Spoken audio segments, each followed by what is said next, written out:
Bonjour à tous, bienvenue sur Formation Facile. Donc je vais commencer maintenant à faire une petite série de tutos sur l'administration de bases de données. Donc j'ai prévu aucun plan, je vais avancer petit à petit donc au fur et à mesure en augmentant la difficulté, puis je vais structurer les formations comme d'habitude.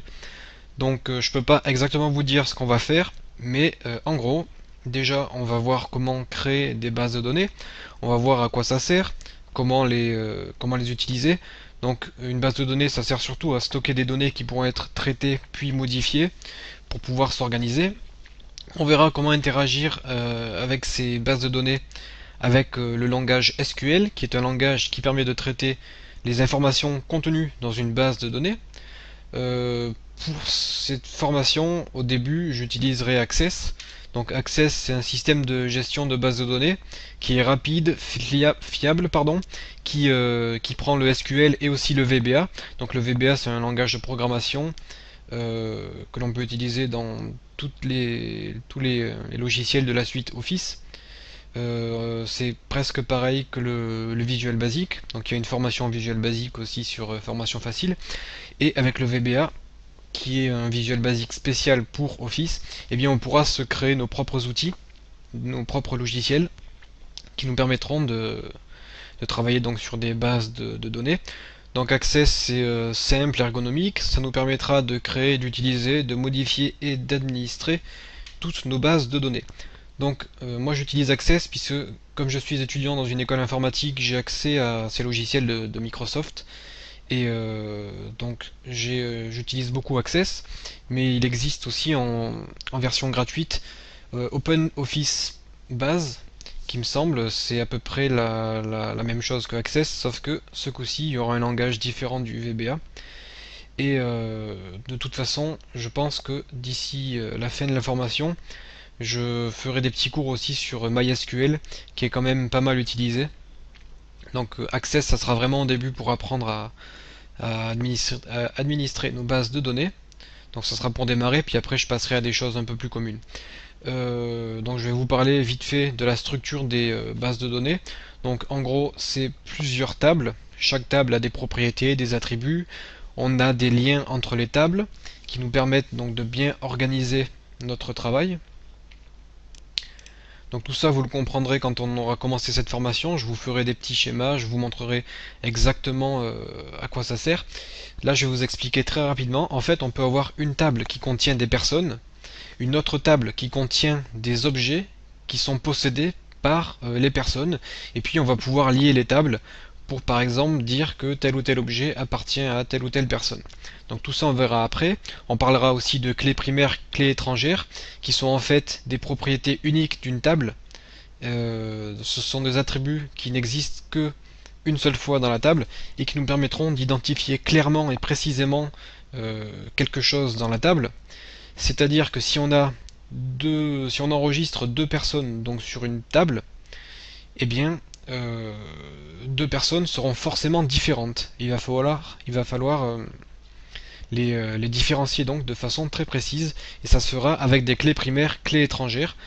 Et les clés primaires servent à différencier des objets et les clés étrangères servent à venir se lier aux clés primaires pour pouvoir accéder à d'autres informations.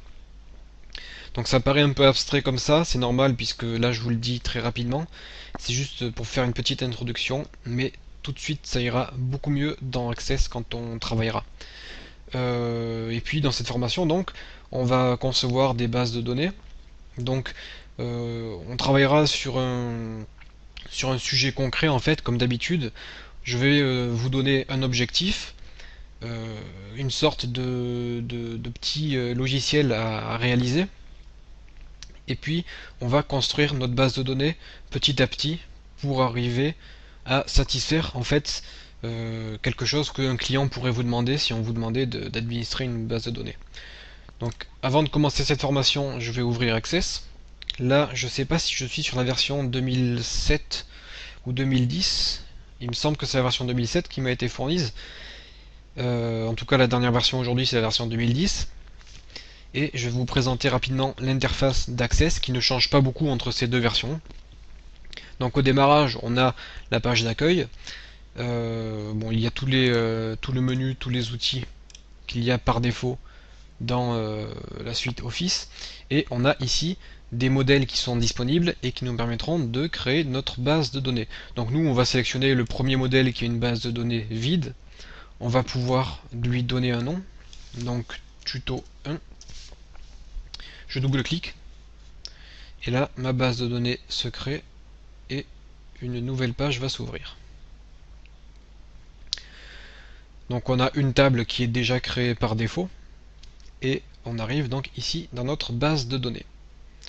Alors on a ici un menu qui sera très utile, qui est le mode création et le mode affichage. Donc le mode affichage, bien sûr, c'est pour voir notre table comme elle est, et le mode création, c'est pour pouvoir apporter des modifications. On a aussi l'onglet, un des onglets les plus importants que l'on utilisera tout le temps, c'est l'onglet créer.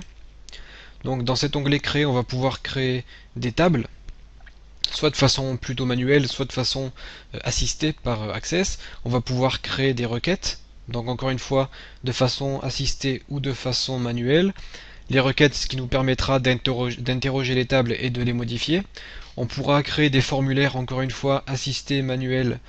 Les formulaires, ça nous servira plutôt pour simplifier le travail, c'est-à-dire qu'une personne qui ne comprend rien au SQL, qui n'est pas forcément très forte en informatique, sera capable d'apporter des modifications à une table de données en passant par exemple par des formulaires qui lui permettront de simplement entrer un mot et d'appuyer sur un bouton et ce mot sera enregistré dans la base de données. Donc tout ça on le verra aussi plus tard.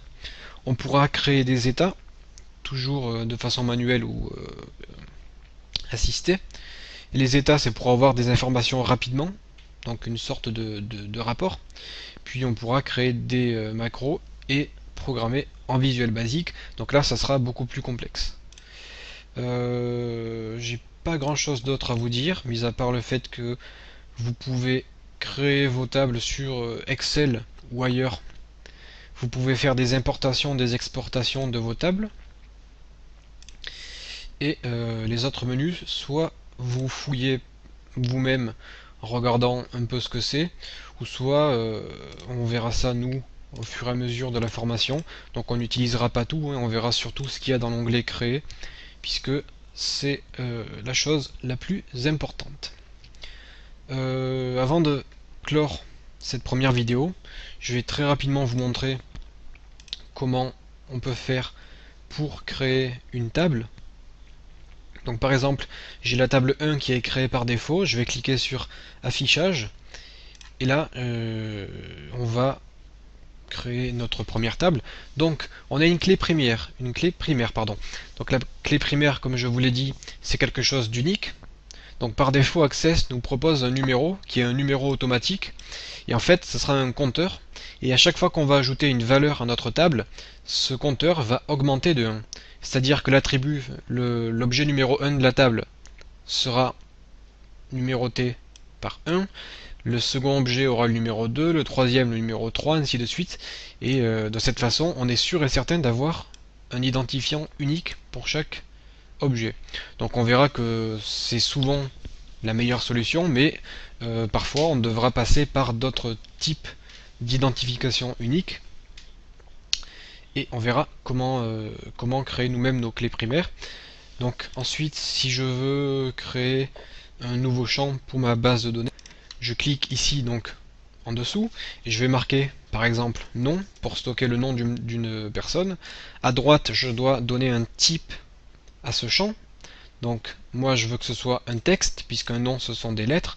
Donc on a plusieurs types.